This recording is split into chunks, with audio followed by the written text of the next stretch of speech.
Assalamualaikum warahmatullahi wabarakatuh. Perkenalkan, saya Ahniatus Selina Bila dengan NIM 20.24293, mahasiswa Fakultas Hukum Universitas Ahmad Dahlan, kelas G, Politik Ketatanegaraan dengan dosen pengampu Bapak Ilham Yuli Isdianto. Pada kesempatan kali ini, saya akan mempresentasikan terkait dengan perlukah GBHN. Tema ini muncul sebagai ujian akhir semester di semester 3 mata kuliah Politik Ketatanegaraan. Baik, untuk mempersingkat waktu, saya akan menjelaskan terkait dengan perlukah GBHN. Yang pertama, apa sih GBHN? Jadi, GBHN adalah garis-garis besar haluan negara yang merupakan haluan negara tentang garis-garis besar sebagai pernyataan kehendak rakyat secara menyeluruh dan terpadu. Jadi itu terkait dengan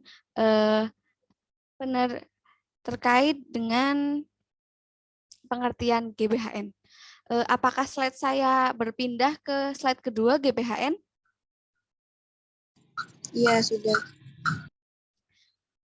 Baik, selanjutnya ini saya sudah ganti slide ke slide ketiga, yaitu terkait dengan asal mula GBHN. Jadi di asal mula GBHN ini saya memasukkan ada 3 hal, ada 3 periode, yaitu di zaman penjajahan, awal hingga masa kemerdekaan, dan yang terakhir adalah masa Orde Lama. Masa Orde Baru. Jadi begini teman-teman, yang pertama yaitu masa penjajahan. Jauh sebelum Indonesia merdeka, pada dasarnya pemerintah kolonial Belanda itu sudah menerapkan terkait dengan kebijakan pembangunan, terutama kebijakan politik etis yang berlangsung sejak 1901. Kebijakan politik etis ini merupakan respon pemerintah Belanda akibat kritikan dari kaum liberal di Belanda. Kaum liberal pada saat itu mengkritik bahwa kebijakan kolonial Belanda, pemerintah Belanda yang eksploitatif, terutama melalui tanam paksa, sehingga menyebabkan bencana kelaparan dan kemiskinan pada negara jajahan. Dalam pelaksanaan politik etis ini, pemerintah Hindia Belanda melakukan 3 upaya kebijakan. Yang pertama yaitu edukasi, yang kedua imigrasi, yang ketiga adalah irigasi. Hal ini dilakukan sebagai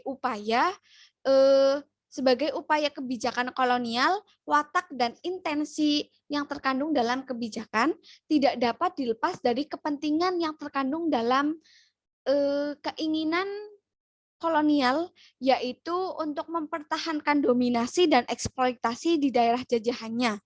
Maka dari itu, implementasi politik etis lebih banyak membawa keuntungan bagi para jajahan, bukan kepada kita sebagai kaum pribumi. Selanjutnya kita masuk ke masa awal kemerdekaan hingga masa Orde Lama. Jadi dari masa ini, praktis perencanaan pembangunan di Indonesia tidak berjalan efektif. Mengapa demikian? Karena pada saat itu situasi politik dan keadaan negara belum stabil. Negara masih sibuk melakukan perjuangan, mempertahankan kemerdekaan dan berbagai agresi penjajahan yang pada saat itu juga sedang menghadapi pemberontakan internal di berbagai daerah di Indonesia. Namun demikian, bukan berarti pada saat itu tidak ada upaya terkait dengan sistem perencanaan pembangunan di Indonesia, yaitu pada saat itu adanya sistematis menyusun sebuah pembangunan yang terencana, yaitu dengan pembentukan Badan Perencanaan Ekonomi atau Planning Board pada tahun 1947, tepatnya di tanggal 19 Januari. Badan ini bertugas untuk membuat rencana pembangunan untuk jangka waktu 2-3 tahun yang kemudian diperluas menjadi rencana pembangunan 10 tahun. Badan Perancang Ekonomi, kemudian namanya diganti menjadi Panitia Pemikir Siasat Ekonomi. Tugas dari panitia ini adalah mempelajari, mengumpulkan data, memberikan bahan bagi pemerintah, dan memberikan saran kepada pemerintah dalam berunding dengan pihak Belanda. Panitia ini menghasilkan sebuah dokumen pertama di Indonesia yang berjudul Dasar Pokok daripada Plan Mengatur Ekonomi Indonesia. Rencana pembangunan ini berisi berbagai program kerja pembangunan yang bertujuan untuk meningkatkan dan memperluas kemakmuran secara merata dengan cara yaitu mengintensifkan usaha produksi, memajukan pertukaran internasional, mencapai taraf hidup yang lebih baik, dan juga mempertinggi derajat dan kecakapan rakyat. Pada masa ini juga dokumen GBHN pertama kali ditetapkan oleh Presiden Soekarno melalui Perpres nomor 1 tahun 1960 tentang garis-garis besar daripada haluan negara. Dalam pasal 1 Perpres tersebut dinyatakan bahwa Majelis Permusyawaratan Rakyat terbentuk, maka Manifestasi Politik Republik Indonesia yang diucapkan pada tanggal 17 Agustus 1945 oleh Presiden adalah garis-garis daripada haluan negara. Salah satu pertimbangan dari ditetapkannya GBHN pada saat itu adalah perlunya arah dan tujuan dan pedoman dalam melancarkan kelanjutan revolusi kita dalam keinsyafan, demokrasi terpimpin, dan ekonomi terpimpin. Selain itu, dalam Perpres tersebut dijelaskan bahwa arah tujuan dan pedoman yang jelas menyeluruh itu terdapat pada amanat Presiden pada tanggal 17 Agustus 1959 yang dikenal dengan penemuan kembali revolusi kita, yang berisi mengenai pengupasan dan penjelasan persoalan-persoalan beserta usaha-usaha pokok daripada revolusi kita yang menyeluruh. Perpres ini kemudian diperkuat dengan adanya TAP MPRS nomor 1/MPRS/1960 tentang Manifesto Politik Republik Indonesia sebagai garis-garis besar daripada haluan negara.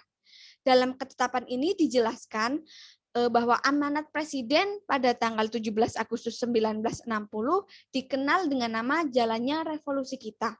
Dan pidato Presiden tanggal 30 September 1960 di muka sidang umum PBB yang berjudul The Build the World New. To Build the World New atau Membangun Dunia Kembali adalah pedoman-pedoman pelaksanaan Manifesto Politik Republik Indonesia. Sebagai rincian dari ketetapan ini, kemudian Bappenas membuat rancangan pembangunan nasional semesta berencana 8 tahun, yaitu tahun 1961 sampai 1969.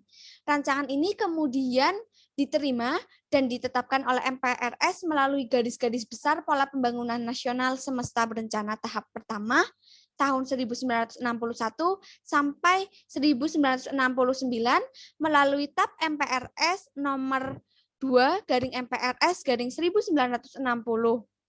Dokumen GBHN yang terakhir dihasilkan pada era demokrasi terpimpin yang ditetapkan melalui ketetapan MPRS nomor 4/MPRS/1963 tentang pedoman pelaksanaan garis-garis besar haluan negara dan haluan pembangunan.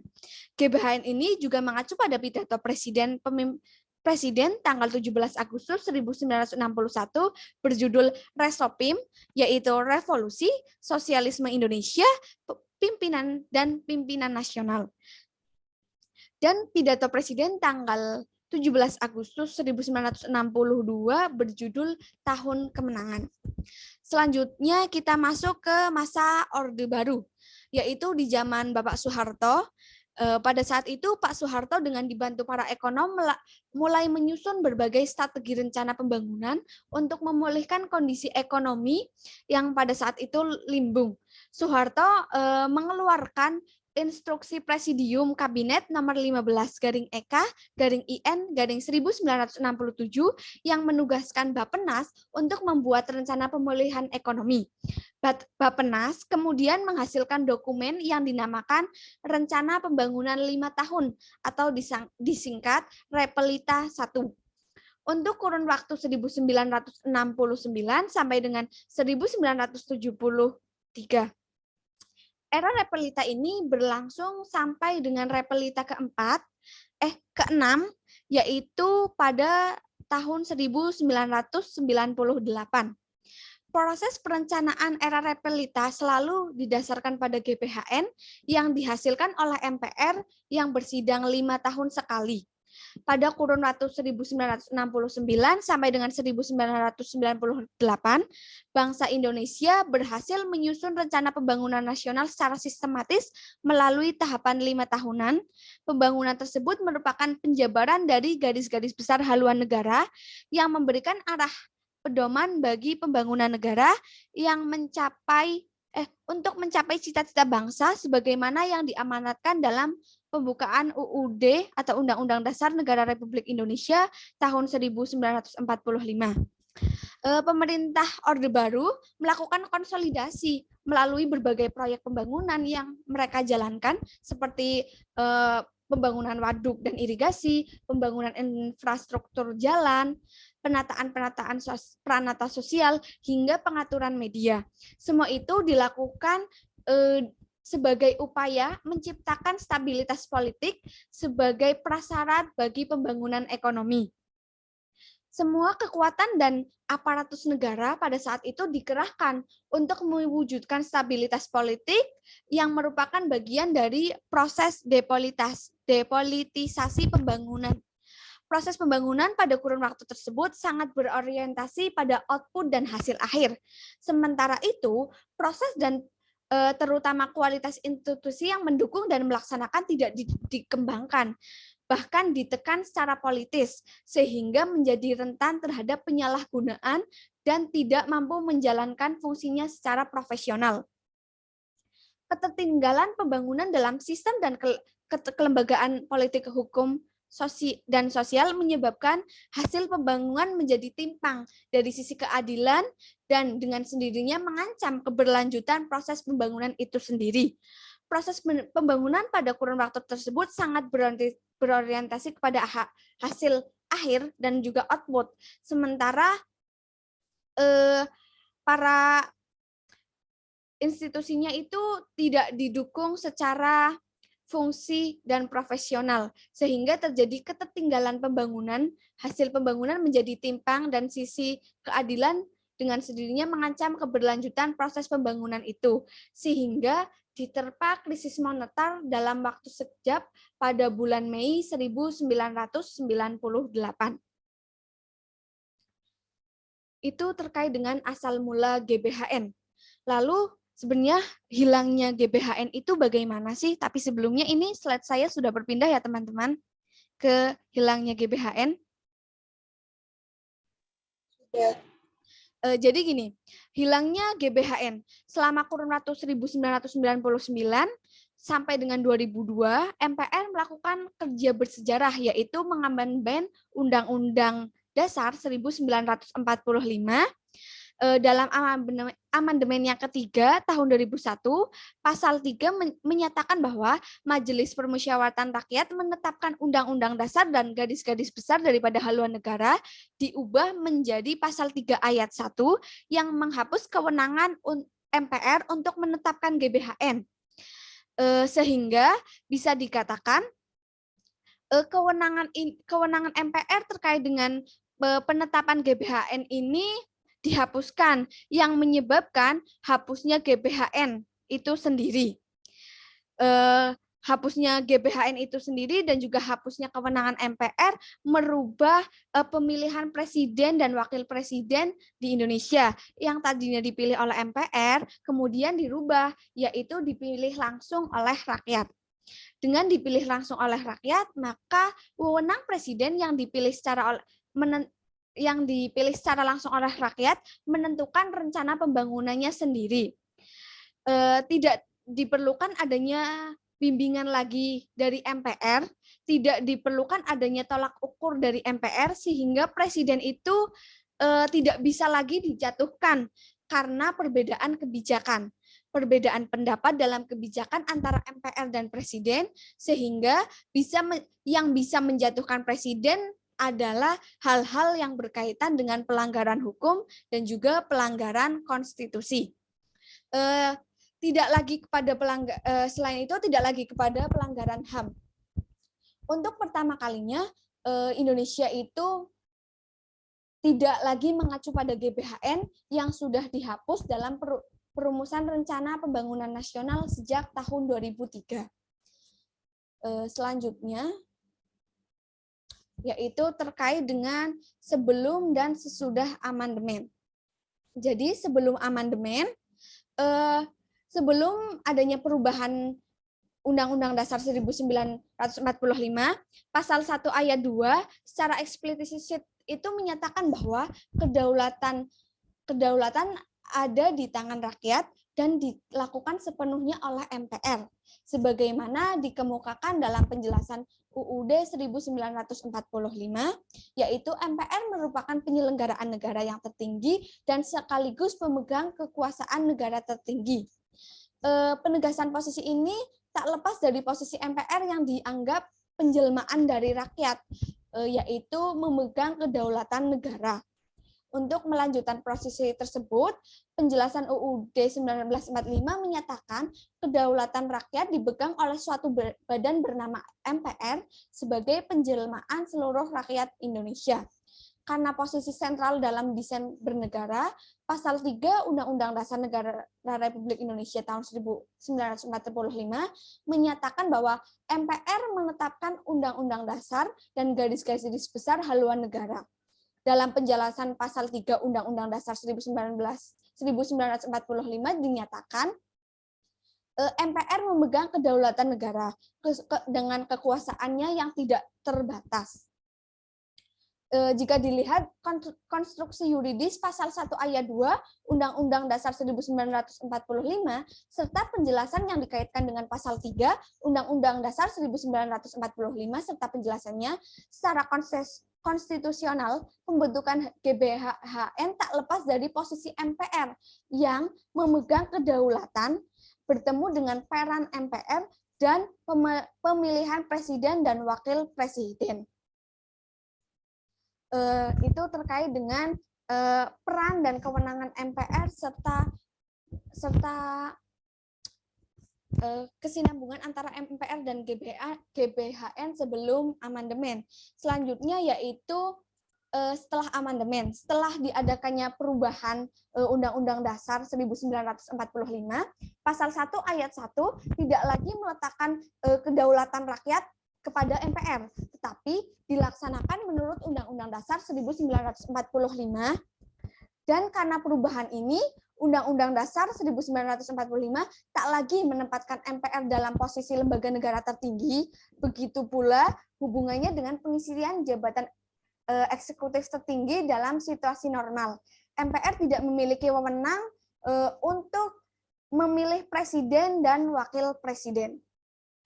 Jadi itu terkait perbedaan sebelum dan juga sudah amandemen dan juga terkait dengan wewenang MPR. Selanjutnya yaitu masuk ke penggantian GBHN. Penggantian GBHN menuju ke RPJMP, yaitu garis-garis besar haluan negara menuju ke Rencana Pembangunan Jangka Panjang Nasional atau RPJMP. RPJMP ini tahun 2005 sampai dengan tahun 2025 yang ditetapkan dengan Undang-Undang Nomor 17 Tahun 2007.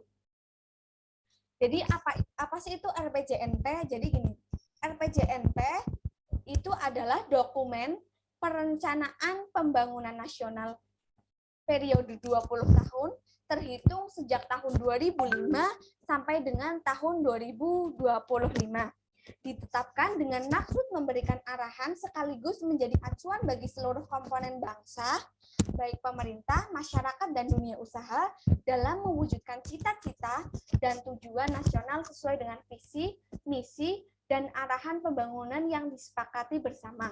Sehingga seluruh upaya yang dilakukan oleh pelaku pembangunan bersifat sinergi, koordinatif, dan saling melengkapi satu dengan lainnya di dalam satu pola sikap dan pola tindak.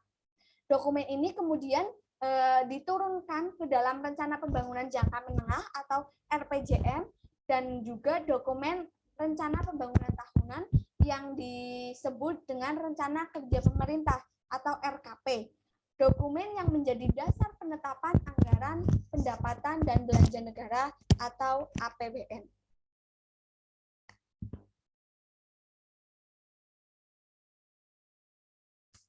Selanjutnya, di dalam RPJN ini seperti halnya dalam GBHN, yaitu dijelaskan secara runtut arah dan tahapan pembangunan yang ingin dicapai dalam jangka panjang atau 20 tahun mendatang, yang kemudian rencana RPJMN untuk 5 tahun dan RKP untuk jangka waktu 1 tahun, masing-masing tahap dalam 5 tahun ada sasaran strategisnya. Jadi RPJPN ini sama seperti GBHN, yaitu ada pembagian dan juga tahapan-tahapannya yang sudah disusun secara strategis. Itu terkait dengan RPJPN. Selanjutnya, kita akan masuk ke dalam bagaimana jika GBHN dihadirkan kembali. Jadi, ketika GBHN akan dihadirkan kembali, paling tidak itu mampu memenuhi 4 alasan, yaitu ada secara historis, secara hukum, politik, dan sosioekonomis. Secara historis bisa kita lihat penyusunan GBHN ini pada dasarnya telah dilakukan sejak awal kemerdekaan. Itu secara historis. Secara hukum, sistem yang dibuat untuk menggantikan peran GBHN yakni sistem perencanaan pembangunan nasional sepertinya berjalan kurang efektif. Padahal sistem yang lahir pada Undang-Undang Nomor 25 tahun 2001 itu diamanatkan untuk dapat menghasilkan rencana pembangunan dalam jangka panjang, jangka menengah, dan jangka tahunan yang dilaksanakan unsur penyelenggaraan negara dan masyarakat di tingkat pusat dan daerah. Jadi secara hukum ini GBHN bisa dimunculkan kembali ketika rencana pembangunan jangka panjang itu tidak mampu berjalan secara efektif. Dan yang ketiga yaitu dari sudut politik. Dari sudut politik, permasalahan yang hadir di Indonesia itu memang sudah seharusnya diselesaikan oleh negara Indonesia itu sendiri. Yang terakhir adalah alasan sosioekonomis. Sosioekonomis yaitu berkaitan dengan pembangunan berkelanjutan, menyangkut infrastruktur dan skala nasional, itu jika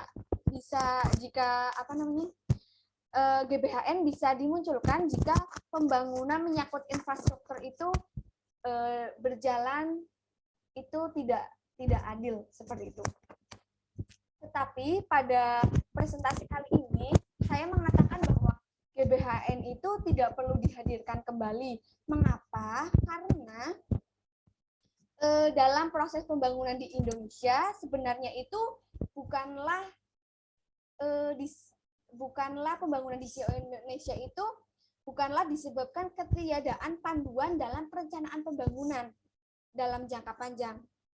Dokumen RPJN itu kan seperti GBHN yang memperlihatkan bahwa perencanaan pembangunan Indonesia masih mengacu pada perspektif modernis yang mengasumsikan bahwa pembangunan itu dibayangkan berjalan secara linear melalui tahap tertentu yang sudah direncanakan.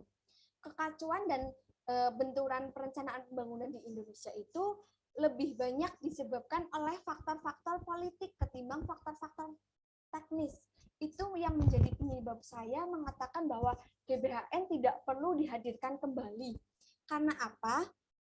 Karena yang menginginkan adanya GBHN itu adalah para elit politik yang memiliki kepentingan-kepentingan itu, dan juga nantinya ketika GBHN ini dimunculkan kembali, tidak mesti kekuasaan itu dapat mengatur prakteknya lagi gitu.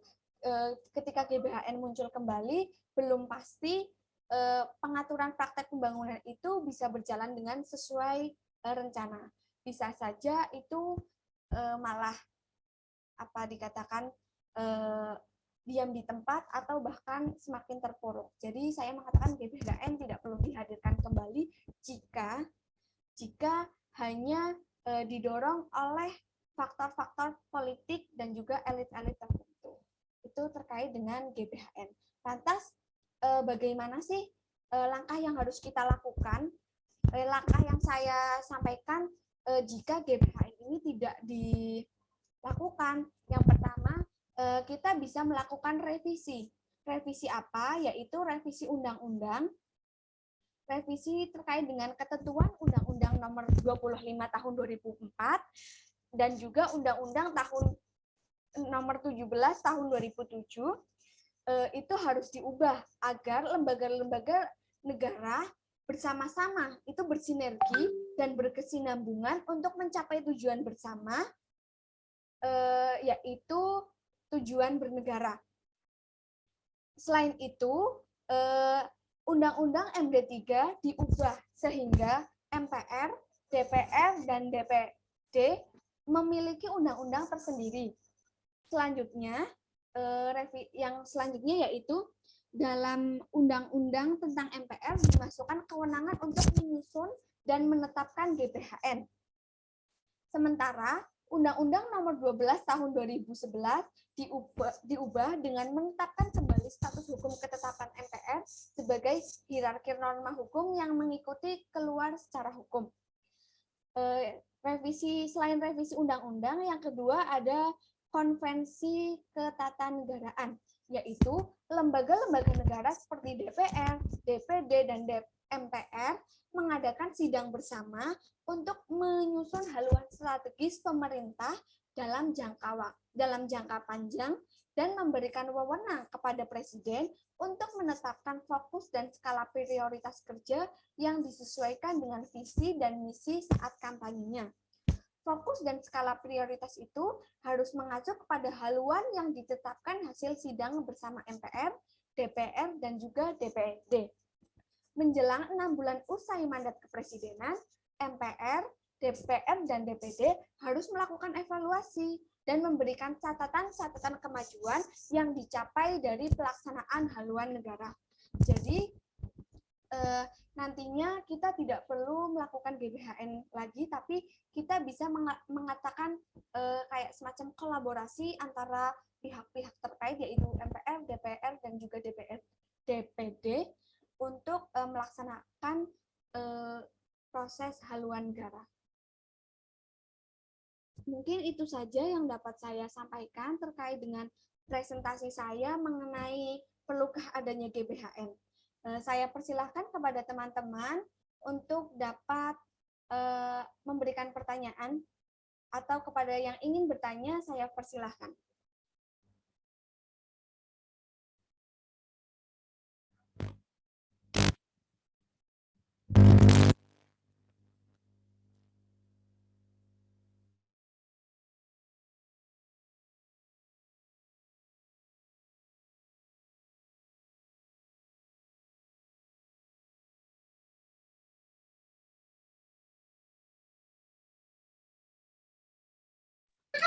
Saya izin bertanya, boleh Mbak?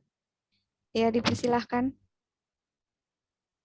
Saya izin bertanya tentang jika GBHN itu dihidupkan kembali, apakah GBHN itu memiliki dampak kepada rakyat? Mungkin cukup sekian. Oke, baik. Terima kasih atas pertanyaannya. Jadi begini, dalam pandangan saya, ketika GBHN itu dihidupkan kembali atau dimunculkan kembali, maka nantinya itu akan berdampak kepada rakyat. Apa itu dampaknya? Yaitu nantinya untuk pemilihan umum itu akan kembali kepada MPR, bukan lagi kepada suara masing-masing rakyat, sehingga kedaulatan negara nantinya akan dipegang oleh badan yang bernama MPR, bukan lagi kepada rakyat. Itu seperti itu. Baik, terima kasih. Baik, terima kasih.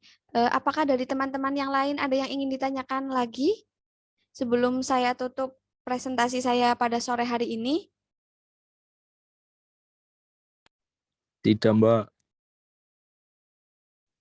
Baik, karena tidak ada yang ditanyakan lagi kepada teman-teman partisipan, saya ucapkan terima kasih kepada seluruh partisipan yang sudah berkenan hadir dalam presentasi saya. Saya mohon maaf apabila ada kekeliruan kata dan juga ada pernyataan saya yang memang tidak berkenan atau melenceng. Saya mohon maaf dan saya ucapkan terima kasih kepada seluruh pihak yang telah berperan pada presentasi saya kali ini. Saya akhiri. Wassalamualaikum warahmatullahi wabarakatuh. Waalaikumsalam warahmatullahi wabarakatuh. Waalaikumsalam warahmatullahi wabarakatuh.